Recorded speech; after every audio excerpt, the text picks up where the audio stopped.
My name is Janelle Gunn, and I would like to welcome you to the CDC Partner and Private Sector Call, an update on the COVID-19 response. We would like to thank you for all that you are doing to help protect your employees and communities during this time. This call will be recorded and later posted on the CDC COVID website. This call is not intended for media. Media can direct their questions to media@cdc.gov. Before we begin, I would like to remind call participants that the CDC COVID website has the latest information, guidance, and communication resources. Just since this call last week, new documents include what mail and parcel drivers need to know about COVID-19, what food and grocery pickup and delivery drivers need to know about COVID-19, and what rideshare, taxi, limo, and other passenger drivers for hire need to know about COVID-19. Today's call is part of a series of calls to help keep you informed about the COVID-19 response and to hear and respond to your questions. Thank you to those who sent questions in advance. We batched these questions, looked for themes and common questions. Our plan today is to hear a situational update from a leader in our response, Dr. Jay Butler. Then he will do some questions and answers based on questions received. I'm so pleased to be joined today by Dr. Jay Butler. He is the Deputy Director for Infectious Diseases. In this capacity, he provides leadership to the efforts of CDC's 3 infectious disease national centers and helps to advance the agency's cross-cutting infectious disease priorities. Dr. Butler has 30 years of experience in increasingly complex public health leadership and management positions. He is board certified in medicine, pediatrics, and infectious diseases, and has served in public health positions at the federal, state, and tribal government levels. I'll now turn it over to Dr. Butler to provide a situational update. All right. Well, thank you, and good afternoon, everyone. So we continue to be in the acceleration phase of the pandemic, although we are seeing some encouraging flattening of the curve, meaning leveling of the numbers of new cases that we see each day. And this is a good indication that the community mitigation efforts across the country really are making a difference. And as more data have come out of China, in other countries on the impact of their mitigation efforts, which preceded ours by 1 to 2 months, there's fairly uniform findings that these are indeed very effective ways to reduce the transmission of the virus so that anyone who becomes infected is less likely to infect someone else, or they will infect a smaller number of people.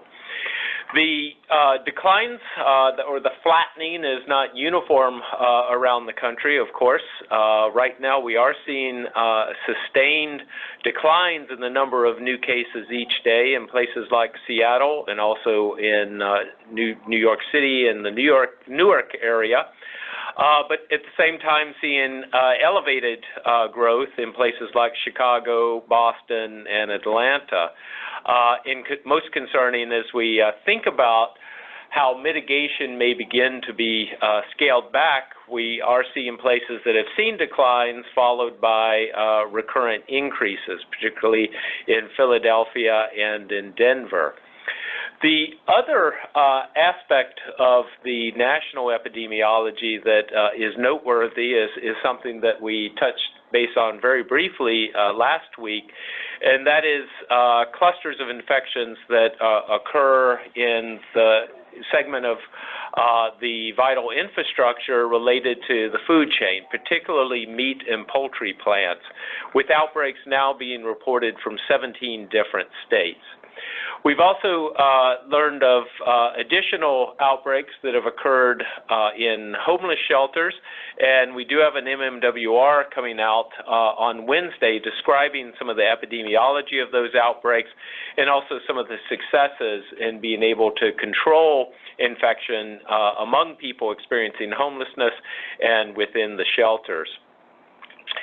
Looking at what are some of the priorities this week, an important component of what we are doing in public health at the state, local, and tribal area is working on guidance to determine when it is safe to scale back on mitigation.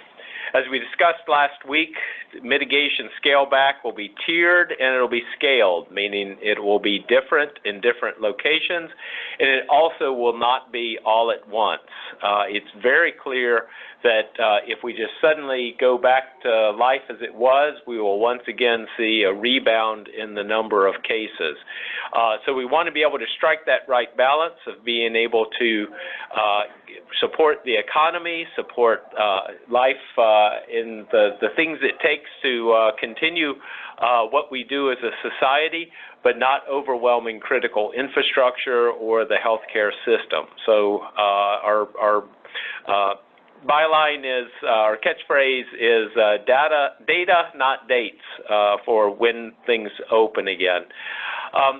The White House announced last week some of these measures, what it might look like, and it's really a gated process where areas that have mitigation in place, which is pretty much everywhere, would begin to scale back at different steps along the way in terms of how much to open. And that will be driven by three different parameters. One is the rates of symptomatic disease. This is detected through a number of surveillance systems that are built on the platform of how we track influenza-like illness every year. And if you're new to the call, let me encourage you to visit COVIDView on the CDC website, modeled after FluView. Isn't quite as alliterative, but you'll find the same information there that looks at a number of different symptomatic measures of the amount of COVID activity around the country. Also, it includes data on hospitalization rates, which would be the second parameter that we would be working with states to follow. Hospitalization rates, and as that relates then to bed capacity, particularly intensive care unit bed capacity, the number of ventilators that are available, and the availability of personal protective equipment for our healthcare workers. And then finally, also the number of cases, which includes then having the capacity to be able to do testing, to be able to diagnose acute cases. We're working with a number of states right now to pilot this a bit, to be able to fine-tune some of the recommendations, and we hope to have those available soon for states to be able to work on how to evaluate when's the right time to scale back and what is the right mitigation at the right time and to the right extent. Another update on the CDC website. I know everybody's wondering, when will this all be over? I think the short answer is not soon. Even with the modeling that is most generous in terms of the amount of undiagnosed cases, the vast majority of Americans are still susceptible to infection with SARS-CoV-2. So it's important to think about what different measures may do and how that might influence the future of the pandemic. So there is now, I think yesterday, it went live for the first time, but the COVID forecasts website can be linked through cdc.gov/COVID-19. And it also includes not only some summary forecasts, but also links to other modeling groups that are doing forecasting, such as the one at Columbia University, led by Dr. Jeffrey Shaman. Dr. Shaman, I should say, has been thinking about this challenge for years of how to predict the course of epidemics and pandemics, and uses a lot of the technology, which is how we get our weather forecasts as well, using synoptic models of multiple data inputs. There's also links to the Institute for Health Metrics and Evaluation, also the modeling group at Los Alamos National Laboratory, and also at Northeastern University. Another update is we put out an MMWR today, which I think is important to note when we talk about use of disinfectants and cleaning solutions, that these substances do have risks as well. And it looks at the number of Poison Control Center calls during January through March of 2020 compared to the past 2 years. And during those 3 months, we saw a 20% increase in the number of calls compared to 2019, and a 16% increase since over 2018 for calls related to exposure to cleaners or disinfectants.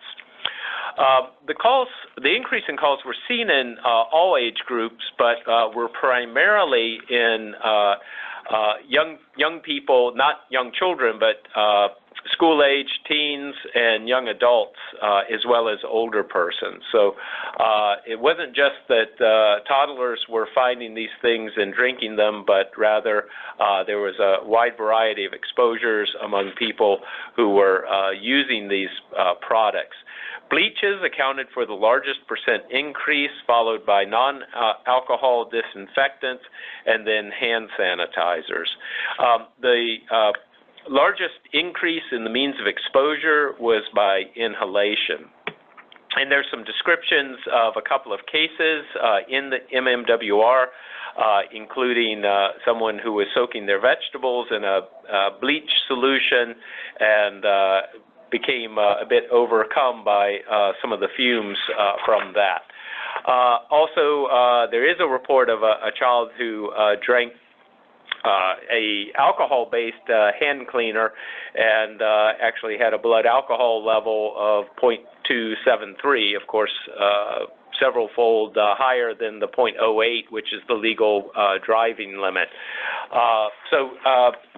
Be careful when you use those products. They all have instructions on how to use them, and I hope that this caution will be something that people will find useful.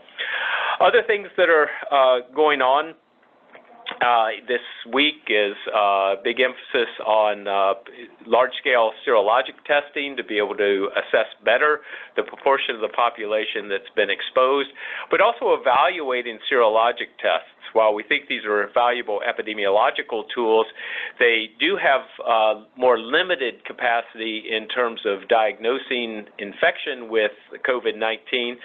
And also, we don't have a lot of visibility yet on whether or not a positive serology by enzyme-linked immunosorbent assay really is a reflection of immunity to COVID-19. So this is ongoing work, and work that we recognize is very urgent in terms of the possibility of being able to determine if we may be able to use serology as a tool to be able to, for people returning to work. At this point in time, we do not have adequate data for that. Also working on, we should have, if it's not up already, very soon, very specific recommendations on prevention and control of transmission in meatpacking facilities. And there'll be additional MMWRs coming out later in the week. As you've already heard, a number of new guidelines for prevention and control of transmission, including in a number of business environments. So with that update, I will pause, and I look forward to your questions. Thank you. Thank you. We have a question about contact tracing and how this might inform or impact relaxing restrictions. Yeah, so contact tracing can be very useful in the early phase and also in the later phase of the epidemic response. And it's also important once we see that leveling that we want to see, or the sustained declines, it then becomes more realistic to be able to diagnose cases. Again, the prerequisite of having adequate testing capacity available, and then to be able to track people who have been contacted to be able to provide quarantine. Of course, right now, the stay-at-home orders, in a certain sense, everyone is in some degree in quarantine, but this would be a way to then be able to focus quarantine measures on people at highest risk of potentially developing infection and transmitting it to others. The concept of quarantine, just as a bit of review or for new callers, quarantine is removing people who have been exposed and at risk of becoming infectious from other people who are at lower risk of having been exposed. And this is as opposed to isolation, which involves someone who is actually infected or known to be infected and removing them from being able to expose other people altogether. Of course, isolation is very common. We do it all the time in hospital environments. Quarantine is much less common, so it's a new concept for us in public health as well as for the general public. I say new for us, even though it's a concept that's familiar to us. It's never been exercised to the kind of degree that we are right now, and appropriately so as part of the COVID-19 response. I have a handful of questions about testing, and some relate to, do we have enough tests to know that we could start relaxing guidelines? And then another line of those testing questions are about if someone has the symptoms but's not able to get a test, should you treat them as positive and let their close contacts at work know? Yeah. So in terms of whether or not there's enough tests available, I think, I'm not sure we're ever going to have entirely enough, but there is some differences regionally in terms of how available tests are. And I think it's important to recognize that it's not just like a kit is a test and that's all we're talking about. It's also the reagents, the laboratory components, it is the swabs. It's a number of things that are in the global supply chain that can be challenging.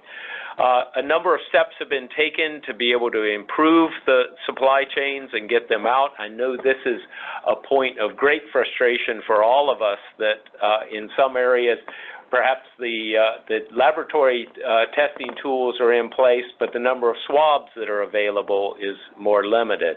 Other places have been able to be fairly free with the testing and promote it fairly widely. So while we're making progress, it's not where I know that we would want it to be in terms of diagnosing acute infection through nucleic acid tests, such as the polymerase chain reaction. I think one hopeful spot on the horizon is that antigen tests are likely to become available at some point during the next month. Antigen tests don't detect the genetic material of the virus, but rather some of the surface components. And so this is similar to what's done for rapid influenza testing or rapid group A strep tests. And this would also be a way to be able to push the testing capacity further out through the healthcare system into more clinics, providers' offices, federally qualified health centers, and get it as close to the patients as possible. The question about symptoms is a very good one, and it's one that I think is a decision that is going to be made locally in terms of whether or not there's testing capacity available. But particularly in areas with high rates of disease, if someone develops symptoms and there is not availability of testing, I think it is very reasonable to assume that it is COVID-19 until proven otherwise. Over the past month, we've seen a significant decline in the number of infections caused by influenza. That's good news because we don't have competing respiratory viruses right now, and it also makes it more likely that someone who becomes ill with a respiratory syndrome may have COVID-19. So if that scenario develops, I think it's important, as always, we say don't go to work sick, and that's particularly important during influenza season, and it's quadruply important right now during the pandemic of COVID-19.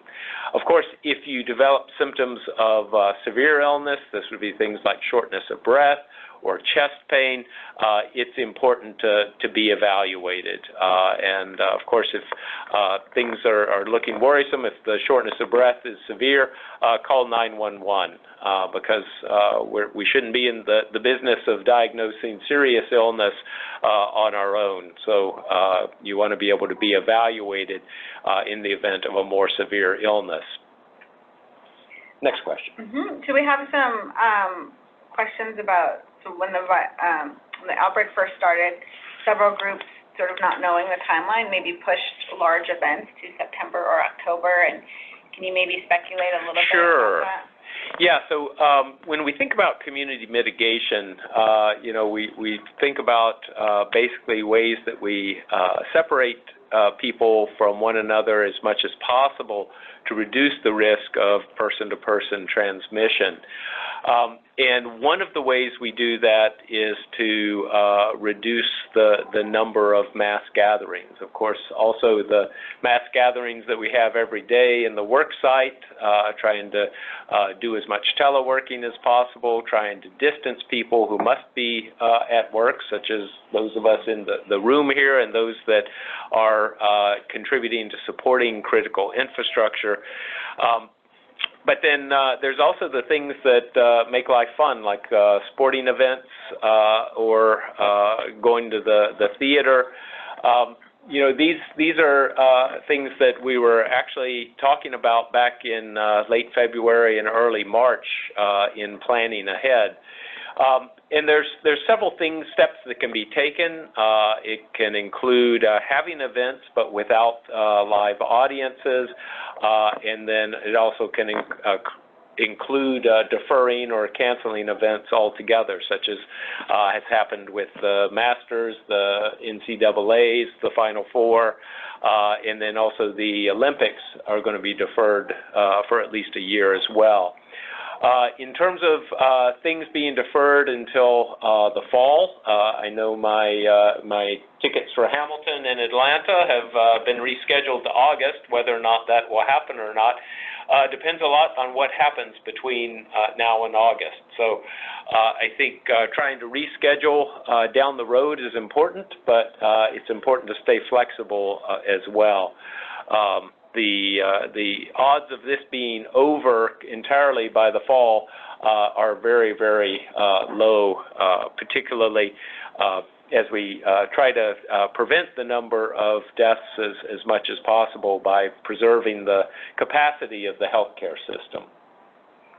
Okay, next question. What agency will give the clear to return to work notice, and when can we expect that?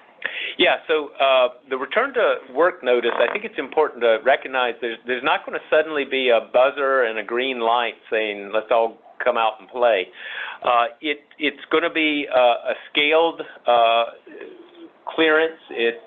For instance, I would not be surprised if there aren't some guidelines to be able to continue to support teleworking for people who are able to do that. Also to continue potential stay at home for people who are over a certain age or for people who are at risk of severe illness due to underlying illnesses. And then that would be scaled back as the number of cases continues to decline. That would, while guidance for that will come from the federal level, the ultimate decision is going to be made by states, cities and counties, and by tribes, because it's really got to be driven by the local data and the status of the pandemic in those areas. There are still parts of the country that have not been impacted in a significant way, while at the same time, New York City has probably been most heavily impacted to date. And while there is some degree of flattening and even declines in the number of new cases every day there, that is in a setting of very heavy mitigation. So, we're really going to defer and be able to, and look to support our local partners as much as possible in making those decisions. But we could certainly be looking at a disastrous situation if things are scaled back too quickly or all at once. Some questions, as usual, about face coverings, and the question notes the conflicting reports about whether you're protecting others or protecting yourself. Yeah, the vast majority of data for face coverings is that it's source control, that you're preventing the spread of droplets that are produced when you're talking, singing, coughing, sneezing. And it's something that has, it's an old tool in the toolbox. It's fairly routine for people who have had respiratory illnesses. If they have to be in public, such as transport to a healthcare setting or even being moved around in the hospital, to wear some type of mask to be able to limit the amount of respiratory droplets that are produced. That was actually a part of very early on the recommendations for community mitigation for people who are symptomatic and had to see a healthcare provider to put some type of mask or face covering on to be able to do that. It was nearly a month ago now that recommendation was broadened to more general use in the community based on the emerging data suggesting that COVID-19 can be transmitted not just by people who are symptomatic, but also by people who are asymptomatic or by people who are infected but have not yet developed symptoms. And that recommendation is focused on cloth face coverings, not because surgical masks don't work for that purpose, but because there are shortages of surgical masks in certain parts of the country, and we want to make sure that those devices are available to our healthcare providers. Distinguishing masks and face coverings from respirators is important as well. Respirators are the types of devices that really are proven to be protective to the wearer in the event of exposure to an airborne pathogen. The data for COVID-19 suggests that the most likely mode of transmission is through respiratory droplets, meaning those larger droplets that are produced during speaking or coughing or sneezing, but are basically brought to the ground under the effects of gravity, are probably the most likely ways that it's transmitted. Because the virus can survive in the environment, there's also concern about touching contaminated surfaces, and so hence the focus on frequent cleaning and disinfection, as well as hand hygiene. Because the way that the virus could pass from a contaminated surface to the respiratory tract is generally through the hands. In laboratory settings, there is evidence that the virus can be aerosolized. We have less certain evidence that that happens in real life, but we suspect that it's very plausible in healthcare settings where there's a number of procedures that produce aerosols. So the focus for use of respirators, such as N95 respirators, has really remained in the healthcare environment. We do worry about whether or not airborne transmission can occur, but the epidemiology is not strongly supporting that. at this point. We do know that in the SARS epidemic in 2003, there was a few unusual instances, one in particular in a building that suggests that perhaps there was a role of aerosolization and spread in the building, but we haven't seen a lot of evidence for that yet with COVID-19, but something that we're monitoring very closely. I know many of our healthcare colleagues would like to not wear respirators, particularly since they're hard to come by, but we have felt that it's very prudent given the possibility of aerosolation of the virus, particularly in a healthcare environment. And I just want to say that we recognize that that has been different from WHO recommendations until fairly recently, which focused more on use of masks, even in healthcare settings. For businesses that interact with the public, so maybe retail or have customers that come in, should customers be wearing masks? Should employees be wearing or face coverings? And then do you have other suggestions? Yeah, so I'll say that I always put a mask on if I'm going into a store or getting some takeout.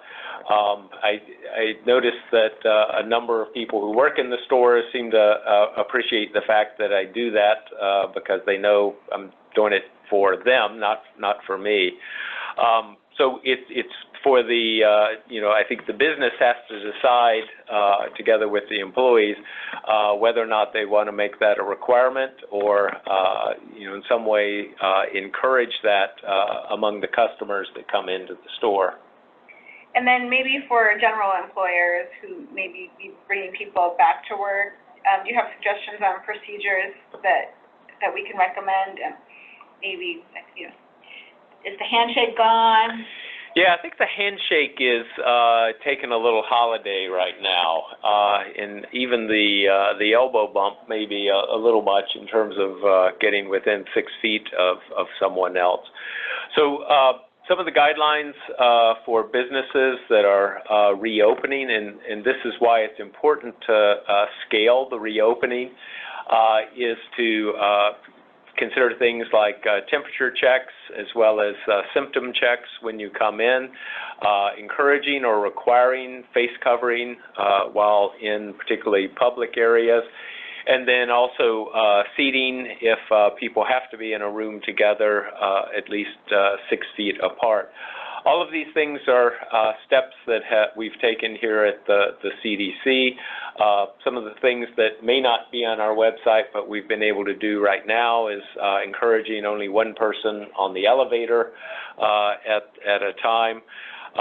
And we recognize, though, that as things loosen up, it will require increased capacity to be able to do the screening and also more planning for how to keep people separated as much as possible. At some point, when transmission is documented to be decreased enough, these things may very well become things of the past, and we'll be shaking hands once again. But for the time being, I think this is going to be how oftentimes business is done. And I think most importantly, for people who are able to telework and can remain productive in that way, that really is a great option to be able to limit your exposure to others. I do recognize that in many aspects of work that's not possible, certainly in some of the critical infrastructure work, but if someone who works primarily through the day at a computer screen, those are the type of things that really are well suited to be able to telework. If not every day, at least having a generous opportunity to be able to telework would be a way to reduce the risk and also to be able to limit the burden on the business as you're trying to implement controls to limit spread among employees. I have a couple questions about sunlight. They're a little bit different. So one is about sort of sunlight as a disinfectant, and the other is like sunlight, is summer coming, do we think this will die down? Yeah. In general, UV light does deactivate a lot of microorganisms. I don't have specifics on SARS-CoV-2, so I can't answer that question with any great degree of specificity. Regarding the coming summer, will we see COVID-19 cases decline? This is the perennial question, it seems. And I think we should really, we can hope for the best, but we really need to plan for the worst. While most endemic respiratory viruses become less common during the summertime, and we know that many viruses, including the coronaviruses, are less stable in situations of heat and humidity. This is a brand new virus, and the human population has no pre-existing immunity to it. So I really very much doubt that it's just going to go away during the summer. And I think as we look at the southern hemisphere, it's important to note that has been significant transmission in places like Australia, South Africa, Chile, and Argentina. Certainly in areas where this virus first emerged during the summer months in the southern hemisphere, they've in no way been protected from the impact of the pandemic. So thinking about the workforce population, can you say a little bit about what we're learning related to underlying conditions such as hypertension or obesity? Yeah, so there's some additional data, and I think probably everybody's aware that the underlying conditions that were first observed in China as being risk factors for more severe illness, that is chronic heart, lung, kidney disease, and diabetes, also hypertension, were risk factors for more severe illness, and we've pretty much observed very similar things here in the United States. There is one analysis that's been completed by the Veterans Administration that is now posted online, looking at a cohort of some 2 million veterans, of whom several thousand developed COVID-19. And they found also similar trends and risk factors, but they did not find that any particular drug treatment, such as use of angiotensin converting enzyme inhibitors or angiotensin receptor blockers for treatment of hypertension, either protected or made the infection worse. The other factor that we mentioned on the call last week, and is also addressed in that VA paper, is that we have seen evidence that rates of hospitalization, severe illness, and the risk of death in a number of locations is higher among African Americans. We also, some of the evidence that's coming from at least one part of the country suggests that American Indian people may be at higher risk of of infection and more severe infection as well. The VA study was a little different than some of the analyses we've done, in that it found that African Americans were at higher risk of infection, but not more severe illness or a fatal outcome. So I think we're still putting the pieces together on that, but I think two things we might be able to conclude based on the data we've seen so far is that people with higher risks of some of the chronic conditions that we mentioned earlier, which are more common, which is part of the sad health disparities in this country, chronic heart, lung, kidney disease, diabetes, are more common among African Americans and American Indian people. So that may be part of what we're observing. The other is that people who live in more crowded conditions, people who are able to who need to keep working because of the nature of their work or the fact that they live paycheck to paycheck, may be at higher risk of exposure and hence have a higher risk of developing COVID-19 as well. So I think that's a puzzle we're still putting together, but it's very concerning. And I think the bottom line for us is to make sure that we're moving towards a greater level of health equity that we've never really achieved in this country. And specifically for COVID-19, to think about the access to treatment in poor neighborhoods in urban areas, working with tribal governments as well as the Indian Health Service to provide the availability of testing and care to Native peoples all over the country, and also making sure that we're addressing the needs of people who are without health insurance.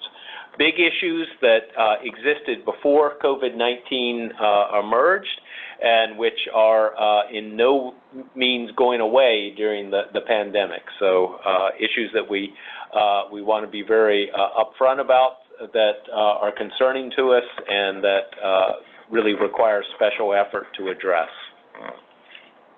So if, kind of going back to the virus a little bit, if an asymptomatic employee tests positive, how long should they self-isolate for? Yeah, boy, that's the million-dollar question this week. So at this point in time, we don't really know. So we are working on coming up with the best answer to that question. At this point in time, our sort of general recommendation has been to retest in a week and get 2 negative tests. That's assuming testing is available. I think that the final answer to that is something that is still in process, though. Very challenging question, and there's a lot of varieties on that. You may have seen things in the news about patients who were suspected of having recrudescent or reinfection in China and in Korea. You know, we've reached out. There's not a lot of data in terms of what those instances are, and they may be a reflection of just what's being described here, of people who are asymptomatic and maybe PCR positive. Unfortunately, the amount of data available on those patients is fairly limited.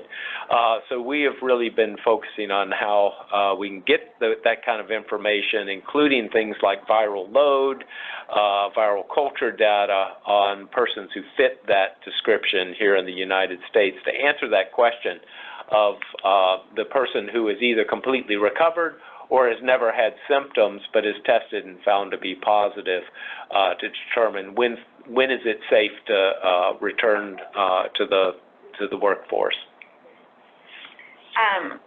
Questions maybe similar to what we had last week about temperature checks for employees, and if you have asymptomatic employees, is there value in doing these?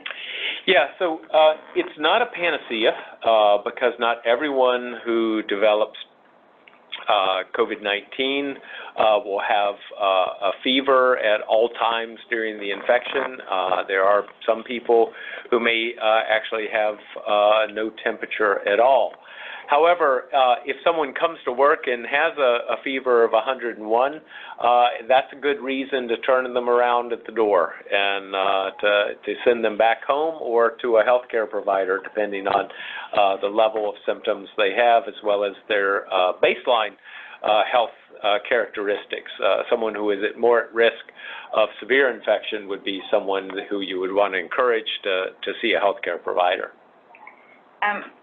So we talked about sort of high-touch surfaces. Do you have any concerns about like carpets and floors? Yeah, so there are some data from healthcare environments that suggest that the virus can be present on the floor. That's raised lots of questions about shoes becoming contaminated. So these are good questions to raise. In general, the coronaviruses and, in fact, most respiratory viruses don't survive as well on cloth as they do on hard surfaces. Particularly stainless steel seems to be particularly well suited for the survival of viruses. So some of the basic cleaning of floors should continue, and use of a disinfectant, certainly in areas that have had a high likelihood of exposure to someone symptomatic with COVID-19, such as in a healthcare environment or a work environment where someone was symptomatic would be a good idea. Is the risk greater for current or former smokers and or vapors?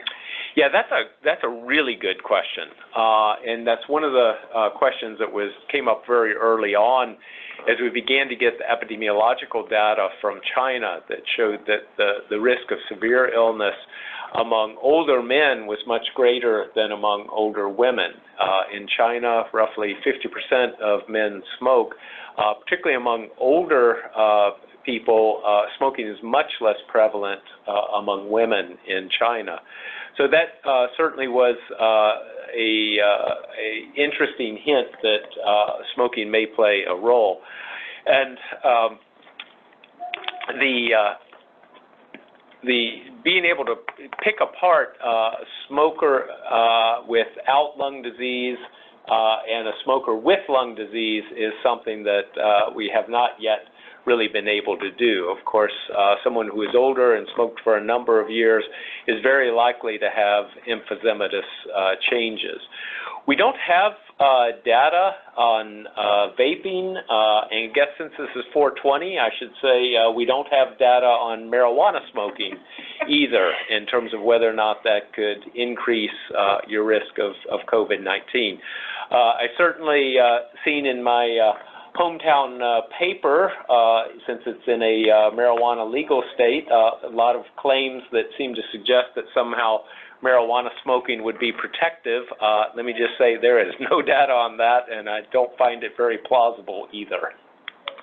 Okay, maybe last question for today. So any particular considerations or thoughts for employers that have close contact with their customers? So maybe you're a hairstylist or like a healthcare worker, maybe when we return to routine visits?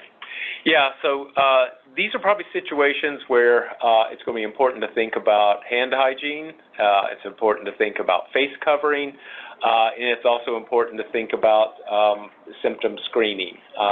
You know, your customers are valued, and I think that has to be communicated to them. But also, you know, you would like them to come back when they're well, so that your workers or you yourself are not at risk. Similarly, you don't want to put your customers at risk, so the same measures apply. And you know, so I would encourage you, just sort of thinking about my own practice as a physician, particularly as an infectious disease physician, and actually the one who ran the infection control program at one time. I always, after speaking to the patient, made sure they saw me wash my hands, and I would explain that I'm doing that to protect them, and then do it again after the encounter, or use a gel. So I think and patients seem to appreciate that, and I think because of where we're at with the pandemic, customers may appreciate that as well. At least the vast majority would. I saw some polling, despite some of the protests around the country, over 2/3 of Americans still do believe that the community mitigation efforts are worthwhile and are protecting the populace. So I think even as we begin to scale back some of the mitigation efforts, it's important to be able to highlight what is being done to protect people. Any closing comments?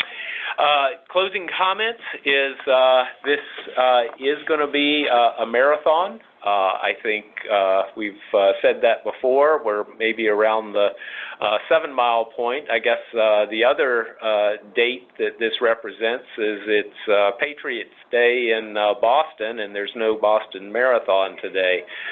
So we have several more cardiac kills coming up, and as we look at the summer and the upcoming fall. So it's going to be something that's not going to just go away, but I know working together as Americans, we will get through this. We will minimize the loss of life, and we will minimize as much as possible the impact on business and the economy. So thank you for joining us today. It is humbling and a learning experience as we all go forward together in terms of how we address this pandemic across the country. So thank you for taking the time to join us today, and I look forward to talking to you again. Thank you all, and we look forward to you joining us next week.